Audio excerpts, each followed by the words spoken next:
We all saw the gruesome pictures from Bucha and other areas from which Russian troops have recently left. Yesterday, I conveyed to President Zelensky my condolences and assured him of the European Commission's full support in these terrible times. These atrocities cannot and will not be left unanswered. The perpetrators of these heinous crimes must not go unpunished.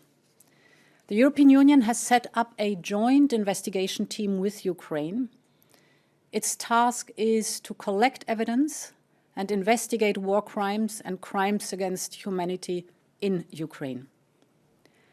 Russia is waging a cruel and ruthless war, not only against Ukraine's brave troops, but also against its civilian population. It is important to sustain utmost pressure on Putin and the Russian government at this crucial point.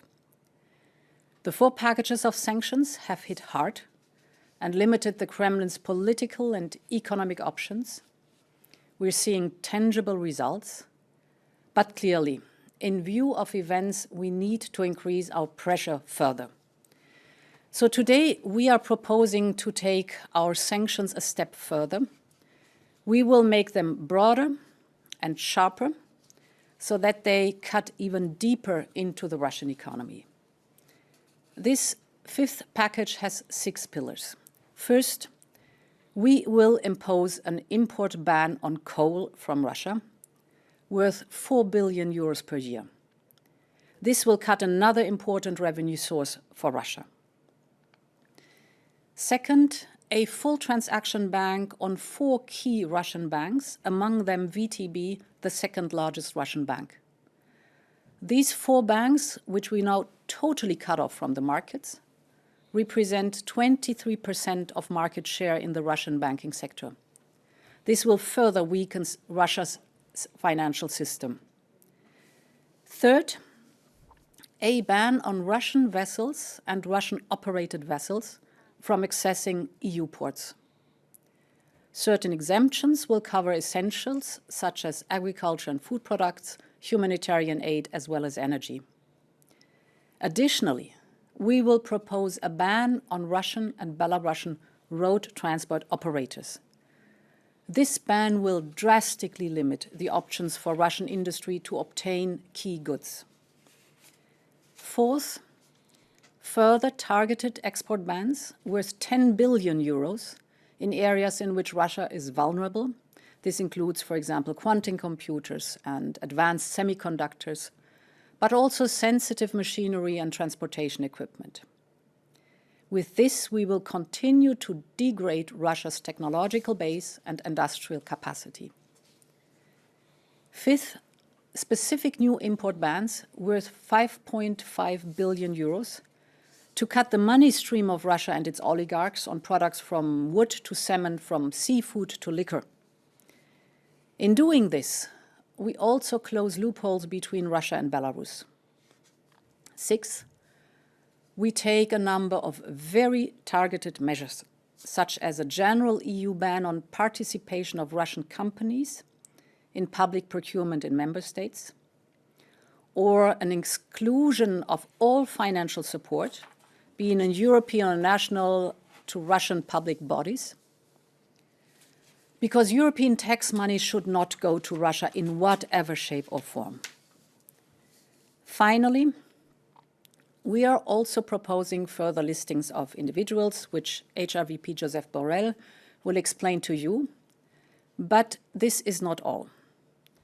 We're working on additional sanctions, including on oil imports, and we are reflecting on some of the ideas presented by the member states, such as taxes or specific payment channels, such as an escrow account.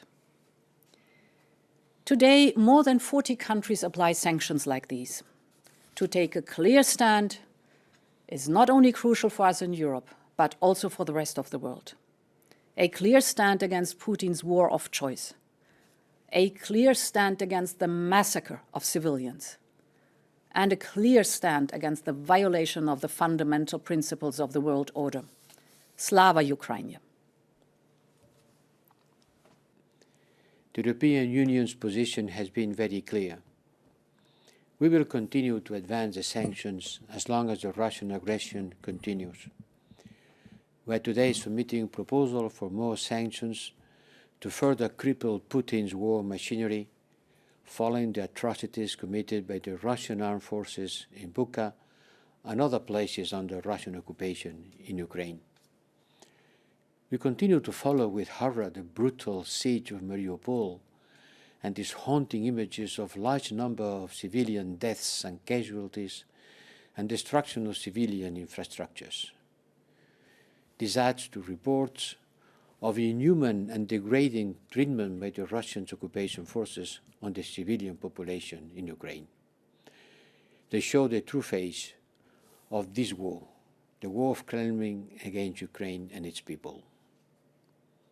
And we are now proposing for the Council approval to scale up bans on certain exports, including technologies and jet fuel, include also banning imports of goods which provide significant revenue to the state budget, prohibiting imports of some fuels, particularly coal, proposing further financial measures and prohibiting Russian vessels from entering the European Union ports.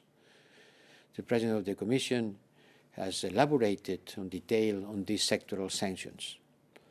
From my side, let me explain that we are also extending the sanctions list, adding dozens of people from politics, the business sector, and engaged in propaganda activities, and also more entities from financial, military, industrial, and transport sectors.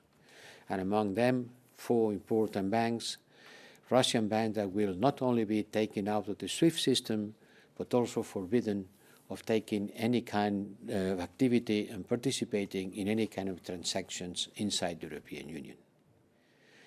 Again, we are not targeting Russian people. We are targeting the Kremlin, the political and economic elites, the ones who are supporting Putin's war in Ukraine. The aim of our sanctions is to stop the reckless, inhuman, and aggressive behavior of the Russian troops, and to make clear to the decision makers in the Kremlin that their illegal aggression comes at a heavy cost. We are also taking other steps in reaction to the murderous behavior by the Kremlin and its troops.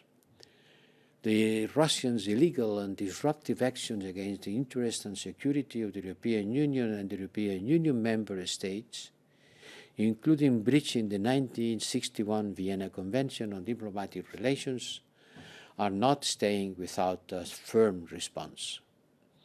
And that's why today I decided to designate persona non grata a number of officials of the permanent missions of the Russian Federation to the European Union for engaging in activities contrary to their diplomatic status. The External Action Service of the European Union, the Secretary General, is summoning the Russian ambassador to the European Union today to communicate this decision.